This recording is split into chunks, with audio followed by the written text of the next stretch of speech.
حضرت عمر رضی اللہ عنہ کے پاس ایک صحابی آئے، فرمایا یا رسول، حضرت امیر المؤمنین سے، حضرت امیر المؤمنین میری ماں بالکل کمزور ہو گئی ہے، ہاتھ سے کھا نہیں سکتی، کھلاتا ہوں، چل نہیں سکتی، میں اسے اٹھا کر کندھے پر اس کی ضروریات کو پوری کرتا ہوں۔ حضرت عمر رضی اللہ عنہ سے پوچھا، اے امیر المؤمنین، کیا میں نے اپنی ماں کا حق ادا کر دیا؟ حضرت امیر المؤمنین نے فرمایا، یہ بڑی بات کیا ہے جو تو نے خدمت کی ہے، تو نے جو خدمت کی ہے وہ کیا بڑی بات ہے؟ آج تو کھاندے پر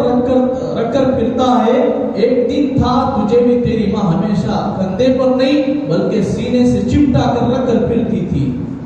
9 ماہ پیٹ کے اندر رکھ کر مشقتوں کو برداشت کی، اس کا تو حق ادا نہیں کر سکتا،